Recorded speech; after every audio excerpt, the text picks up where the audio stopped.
ನಮಸ್ಕಾರ ಸ್ನೇಹಿತರೆ, ಮತ್ತೊಮ್ಮೆ ನಿಮ್ಮೆಲ್ಲರಿಗೂ ಕನ್ನಡ ಮಾಸ್ಟರ್ ಯೂಟ್ಯೂಬ್ ಚಾನಲ್ಗೆ ಸ್ವಾಗತ.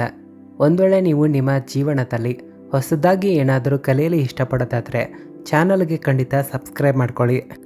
ನಿಮ್ಮೆಲ್ಲರಿಗೂ ಈ ಒಂದು ವಿಷಯ ಗೊತ್ತಿದೆ, ಸೋಮವಾರ ಭಗವಂತನಾದ ಶಿವನ ವಾರ ಆಗಿದೆ. ಇಲ್ಲಿ ನಾವು ನಿಮ್ಗೆ ಹೇಳಬೇಕಂದ್ರೆ ಇದೇ ದಿನ ನಿಮ್ಮ ಮನೆಯಲ್ಲಿ ನಡೆಯುತ್ತಿರುವಂಥ ಜಗಳಗಳಾಗಲಿ ವಾದವಿವಾದಗಳನ್ನೆಲ್ಲ ಕಷ್ಟಗಳನ್ನು ದೂರ ಮಾಡಬಹುದು.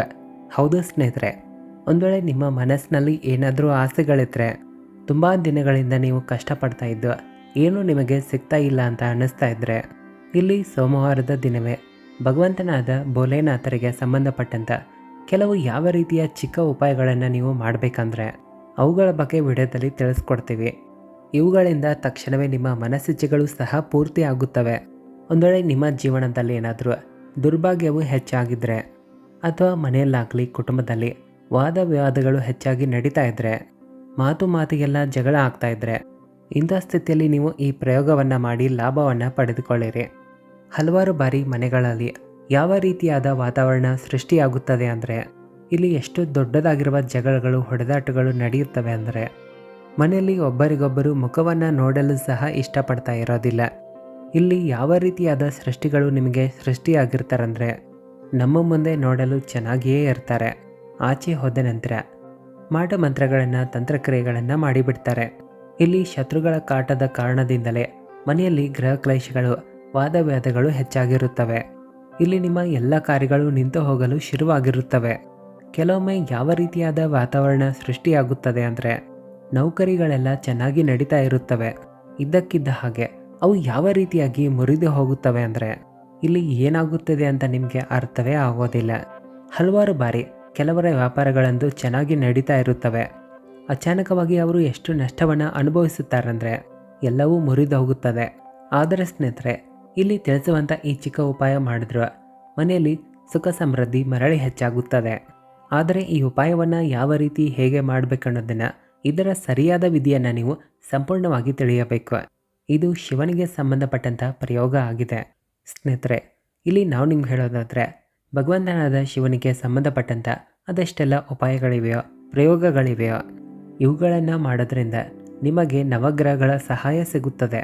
ಒಂದು ವೇಳೆ ನಿಮ್ಮ ಗ್ರಹ ಯಾವುದಾದ್ರೂ ಕೆಟ್ಟು ಹೋಗಿದ್ರೆ, ಆ ಸಮಯದಲ್ಲಿ ಯಾವುದೋ ಒಂದು ಗ್ರಹದ ಕಾರಣದಿಂದಾಗಿ ನಿಮ್ಮ ಜೀವನದಲ್ಲಿ ದುಃಖಗಳು ಕಷ್ಟಗಳು ಬರ್ತಾ ಇದ್ದರೆ ಅವೆಲ್ಲವೂ ಇಲ್ಲಿ ಸರಿಯಾಗುತ್ತವೆ. ಈ ಉಪಾಯವನ್ನು ಮಾಡಲು ಯಾವುದಾದ್ರೂ ಒಂದು ಸೋಮವಾರದ ದಿನ ವ್ರತ ಮಾಡುವುದು ಇಂಪಾರ್ಟೆಂಟ್ ಇದೆ.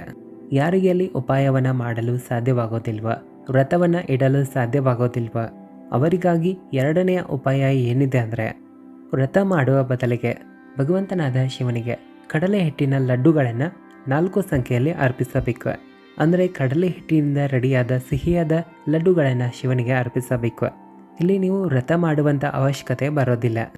ಇಲ್ಲಿ ಎರಡನೆಯ ವಿಧಿಯನ್ನು ನೀವು ಹೇಗೆ ಮಾಡಬೇಕಂದ್ರೆ, 4 ಬೇಸನದ ಉಂಡಿಯನ್ನು ಭಗವಂತನಾದ ಶಿವನಿಗೆ ಅರ್ಪಿಸಿ 1 ಲೋಟ ಜಲವನ್ನು ಶಿವನಿಗೆ ಅರ್ಪಿಸಬೇಕು ಅಥವಾ ಶಿವಲಿಂಗಕ್ಕೆ ಅರ್ಪಿಸಬೇಕು. ಶಿವಲಿಂಗದ ಮೇಲೆ ಈ ರೀತಿ ಜಲಾಭಿಷೇಕ ಮಾಡಿದ ನಂತರ ಒಂದು ಮಾತನ್ನು ನೆನಪಿಟ್ಕೊಳ್ಳಿ, ದೇವಾಲಯಕ್ಕೆ ಹೋಗುವ ಮುನ್ನ ಉಮ್ಮತ್ತಿ ಗಿಡದ ಒಂದು ಹಣ್ಣನ್ನು ನೀವು ತೆಗೆದುಕೊಂಡು ಹೋಗಬೇಕು. ಇದನ್ನು ನೀವು ಶಿವಾಲಯಕ್ಕೆ ಹೋದಾಗ ಶಿವಲಿಂಗಕ್ಕೆ ಸ್ಪರ್ಶ ಮಾಡಿ ಒಂದು ಚಿಕ್ಕದಾಗಿರುವ ಕಪ್ಪು ಬಣ್ಣದ ಬಟ್ಟೆಯಲ್ಲಿ ಅದನ್ನು ಇಟ್ಟುಕೊಳ್ಳಬೇಕು.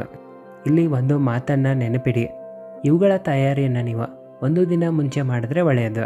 ಇಲ್ಲಿ 4 ಕಡಲೆ ಹಿಟ್ಟಿನ ಲಡ್ಡುಗಳನ್ನು, ಒಂದು ಕಪ್ಪು ಬಣ್ಣದ ಬಟ್ಟೆಯ ತುಂಡು, ಒಂದು ಉಮ್ಮತ್ತಿ ಗಿಡದ ಹಣ್ಣು, ಜೊತೆಗೆ 1 ಲೋಟ ನೀರನ್ನು ರೆಡಿ ಮಾಡಿ ಇಟ್ಕೊಳ್ಳಿ. ಸೋಮವಾರದ ದಿನ ಇವುಗಳನ್ನೆಲ್ಲ ಶಿವನ ದೇವಾಲಯಕ್ಕೆ ತೆಗೆದುಕೊಂಡು ಹೋಗಿ ಶಿವನಿಗೆ ಅರ್ಪಿಸಬೇಕು. ಎಲ್ಲಕ್ಕಿಂತ ಮೊದಲು ಆ ಕಡಲೆ ಹಿಟ್ಟಿನ ಲಡ್ಡುಗಳನ್ನು ಶಿವನಿಗೆ ಅರ್ಪಿಸಬೇಕು. 1 ಲೋಟ ಜಲವನ್ನು ನಂತರ ಅರ್ಪಿಸಬೇಕು. ಆ ನಂತರ ಈ ಉಪಾಯವನ್ನು ನೀವು ಮಾಡಬೇಕು. ಉಮ್ಮತ್ತಿ ಗಿಡದ ಹಣ್ಣನ್ನು ತೆಗೆದುಕೊಂಡು ಆ ಹಣ್ಣನ್ನು ಶಿವಲಿಂಗಕ್ಕೆ ಸ್ಪರ್ಶ ಮಾಡಿಸಿ ನಂತರ ಕಪ್ಪು ಬಣ್ಣದ ಬಟ್ಟೆಯಲ್ಲಿ ಹಾಕಿ ಕಟ್ಟಬೇಕು. ಆನಂತರ ಅದನ್ನು ನಿಮ್ಮ ಜೇಬಿನಲ್ಲಿ ಇಟ್ಕೊಳ್ಳಿ.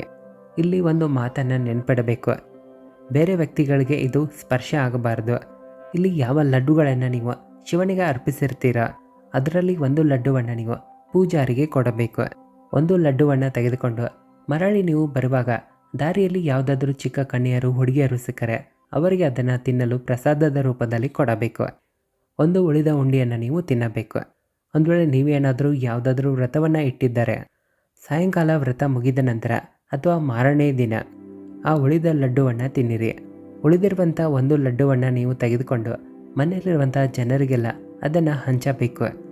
ಇಲ್ಲಿ ಯಾವ ಒಂದು ಉಮ್ಮತ್ತಿ ಗಿಡದ ಹಣ್ಣನ್ನು ಶಿವಲಿಂಗಕ್ಕೆ ಸ್ಪರ್ಶಿಸಿ ಮರಳಿ ತೆಗೆದುಕೊಂಡು ಹೋಗಿರ್ತೀರ ಇದನ್ನು ಕಪ್ಪು ಬಣ್ಣದ ಬಟ್ಟೆಯಲ್ಲಿಯೇ ಕಟ್ಟಿ ಮನೆಯ ಮುಖ್ಯ ದ್ವಾರಕ್ಕೆ ಕಟ್ಟಬೇಕು. ಕೇವಲ ಇಷ್ಟು ಮಾಡಿದ್ರೂ ಕೂಡ ಮನೆಯಲ್ಲಿ ಅದೆಷ್ಟೆಲ್ಲ ಜಗಳಗಳು ವಾದವಿವಾದಗಳು ನಡೀತಾ ಇರುತ್ತವೆಯೋ, ಇಲ್ಲಿ ಅದೆಷ್ಟೆಲ್ಲ ಗ್ರಹ ಕ್ಲೇಶಗಳು ಮನೆಯಲ್ಲಿ ಎಷ್ಟು ಕೆಟ್ಟ ಶಕ್ತಿಗಳಿರುತ್ತವೆಯೋ ಅವೆಲ್ಲವೂ ಆ ಹಣ್ಣನ್ನು ನೋಡಿ ಹೆದರಿ ಓಡಿ ಹೋಗಲು ಶುರು ಮಾಡುತ್ತವೆ. ಇಲ್ಲಿ ಯಾರ ಮನೆಯ ಆಚೆ ಮುಖ್ಯದ್ವಾರದಲ್ಲಿ ಕಪ್ಪು ಬಣ್ಣದ ಬಟ್ಟೆಯಲ್ಲಿ ಉಮ್ಮತ್ತಿ ಹಣ್ಣನ್ನು ಕಟ್ಟಲಾಗಿರುತ್ತದೆಯೋ ಆ ಮನೆಯಲ್ಲಿ ಕೆಟ್ಟ ಶಕ್ತಿಗಳ ವಾಸ ಇರುವುದಿಲ್ಲ. ಕೆಟ್ಟ ಶಕ್ತಿಗಳು ಆ ಮನೆಯ ಒಳಗಡೆ ಪ್ರವೇಶ ಮಾಡಲು ಕೂಡ ಎಷ್ಟು ಹೆದರಿಕೊಳ್ತವೆ ಅಂದರೆ ಮರಳಿ ಅವು ಆ ಮನೆಯನ್ನು ನೋಡುವುದೇ ಇಲ್ಲ. ಯಾಕಂದರೆ ಇಲ್ಲಿ ಭಗವಂತನಾದ ಶಿವನ ಮುಂದೆ ದೇವತೆಗಳಾಗಲಿ ಅಥವಾ ರಾಕ್ಷಸರೇ ಆಗಲಿ ಎಲ್ಲರೂ ತಲೆಬಾಗಿಯೇ ನಿಂತಿರುತ್ತಾರೆ. ಹಾಗಾಗಿ ಸೋಮವಾರದ ದಿನದ ಈ ಒಂದು ಮಹಾ ಉಪಾಯವನ್ನು ಮಾಡಿ ನಿಮ್ಮ ಜೀವನದಲ್ಲಿ ಖಂಡಿತವಾಗಿ ನೀವು ಲಾಭವನ್ನು ಪಡೆಯಿರಿ. ಇದೇ ಪ್ರಯೋಗವನ್ನು ನೀವು ನಿಮ್ಮ ಆಫೀಸ್ಗಾಗಿಯೂ ಮಾಡಿರಿ. ಇದೇ ಉಪಾಯದಿಂದ ನಿಮಗೆ ನವಗ್ರಹಗಳ ಸಹಾಯ ಕೂಡ ಸಿಗುತ್ತದೆ. ವಿಶೇಷವಾಗಿ ಒಂದು ವೇಳೆ ನಿಮಗೇನಾದರೂ ಶನಿ ಗ್ರಹದಿಂದ ತೊಂದರೆ ಆಗ್ತಾ ಇದ್ದರೆ, ರಾಹುಕೇತುಗಳ ತೊಂದರೆಯಲ್ಲಿದ್ದರೆ ಆಗಲೂ ಸಹ ನೀವು ಈ ಪ್ರಯೋಗವನ್ನು ಮಾಡಿ ಖಂಡಿತವಾಗಿ ಲಾಭವನ್ನು ಪಡೆಯಬಹುದು.